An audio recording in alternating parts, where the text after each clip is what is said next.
Pro Group Management. Workers' comp that works for you. You're watching 7 at 7, powered by the Las Vegas Review-Journal, the largest news team in Nevada. Consider a strike. That's the message from the union to Metro officers over a mandatory increase in retirement fund contributions. Good Tuesday morning. Thank you so much for tuning in to 7 at 7. I'm Cynthia Puga. Let's get into your top stories. The union representing officers and other staff at Metro is asking members to consider a strike. At issue, a new mandatory increase to retirement contributions set to take effect next month. A rate increase instituted by the Public Employees Retirement System of Nevada will require police officers and firefighters statewide to contribute nearly 30% of their gross pay to their deferred compensation retirement plan. Now, this starts July 19th. The union is asking them to consider these 4 options, which would be to go on strike starting on 4th of July, to basically organize what they would call a sick-in, which would be utilizing everyone who has PTO to take sick off all at one time. Another option would be to show up to work and to basically head to the police department but not accept any calls for service. And then the last option would be to do nothing and to accept the rate increase. In a statement, the City of Las Vegas Communications Director said the city and Metro are closely monitoring the union's plans.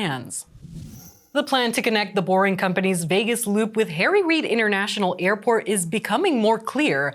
The Boring Company is planning to tunnel from a planned station in the 4700 block of Paradise Road to a site just south of Tropicana, according to a building permit application that was submitted last month. A person with knowledge of the situation told the Review-Journal the Boring Company intends to purchase a 1.72-acre plot on Palo Verde Road for a new station. The owner of that land declined to comment on a potential sale. Let's get into your weather, sponsored by Star Nursery, your garden's partner for every bloomin' thing. Another day ahead below 100 degrees. We'll be in the upper 70s by 8 a.m., climbing into the low 90s by noon, and reaching the mid-90s by 4 p.m. with a high of 96. There's going to be some haze in the area this afternoon. We'll be seeing an overnight low of 71 degrees before climbing back into the hundreds with an expected high of 101. Thursday, we'll be reaching 105 with 107 expected on Friday. Overnight lows will be in the mid to upper 70s. We'll be seeing calm winds all week, no chances of rain. In health news, brought to you by Centerwell Senior Primary Care. Discover primary care focused on you. He is no doubt a danger to health, but trees can help, and people in the historic West Side are calling for more of them. Yards don't have grass in them no more. The trees are dead. As you can see, this used to be one of the projects in the community. Used to have a lot of trees. A lot of the trees are gone now. Historic West Side resident Timothy Hicks says a lot of those trees were lost to development, and also says overbearing water restrictions were to blame. The Southern Nevada Water Authority says desert-adapted trees can be kept alive with drip irrigation systems, but many trees initially planted in the valley can no longer survive climate change. UNLV is leading a program with a goal of planting 3,000 trees around the valley. In business, brought to you by G-Bank, your best banking experience ever. A proposed law granting North Las Vegas rights over the Apex Industrial Park is awaiting President Donald Trump's signature.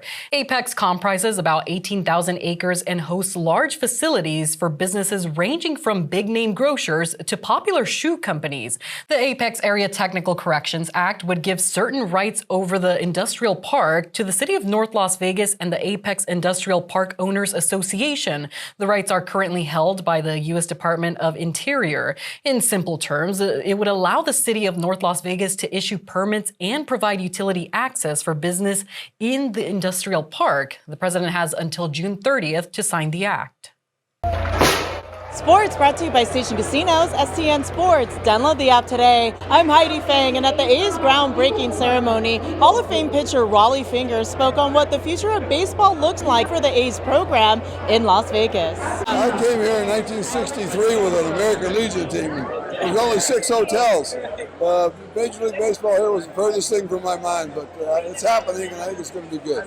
The A's are expected to move to Las Vegas in their new ballpark in 2028. Sports betting brought to you by the Las Vegas Paiute Tribal Smoke and Cigar Shop. They may not have played in the NBA Finals this season, but in the wake of a blockbuster trade that sent Kevin Durant from the Suns to the Rockets, Houston is now the plus 800 fourth choice to win the 2026 NBA championship at BetMGM. Newly crowned as this season's NBA champions, the Oklahoma City Thunder are the favorite at plus 240. Next on the board are the New York Knicks at plus 700, and the Cleveland Cavaliers have the third best odds at plus 750. In Neon, sponsored by Arizona Charlie's, has live entertainment every weekend at both locations. Go to ArizonaCharlies.com to see who's playing, who's not playing The Weeknd, who has canceled his planned 4th of July show in Las Vegas. The cancellation was confirmed in a note on Ticketmaster's event page for the show, which was set to be held at Allegiant Stadium. Ticketmaster says it'll issue a refund to the original method of payment used at the time of purchase for those who bought tickets. It says refunds should appear within 14 to 21 days. No additional information was given on Ticketmaster, but an email shared on Reddit indicated the cancellation was due to production load-in issues. New Kids on the Block proved they still have the right stuff when they premiered their first ever Vegas residency at Dolby Live this weekend at Park MGM. Neon columnist John Katsilometes has a recap of their show. Who's got the right stuff? Well, you guessed it if you said New Kids on the Block. The boy band from the late 80s and early 90s has reassembled and is tearing it up at Dolby Live at Park MGM. And if you want to see some 50-something dudes get down, this is your place. They've extended that residency into February of next year. You've Got the Right Stuff is in the mix, hanging tough, step by step. And they even had a section where they ran vows with their audience to make sure they were committed to New Kids on the Block as their favorite boy band from here forward. And I'll bet you 5,000 people said, I do. Poppy Steak, the Las Vegas club and restaurant, is once again taking over a Formula One garage during the Las Vegas Grand Prix. Formula One announced the return garage engagement for the Fontainebleau Steakhouse, which debuted with the property in December 2023. During November 20th through the 22nd, the club will present special sips, dishes, and other programming. You can purchase tickets by emailing sales@f1lasvegasgp.com. That's been your 7 at 7 a.m. news update. Hit that subscribe button to get alerts when we post breaking news in our 7 at 7 newscast. You can also watch us on other platforms like Apple TV, Roku, Fire TV, and YouTube. We'll see you here tonight for more 7 at 7. Review Journal Studios, sponsored by Knock the Injury Law.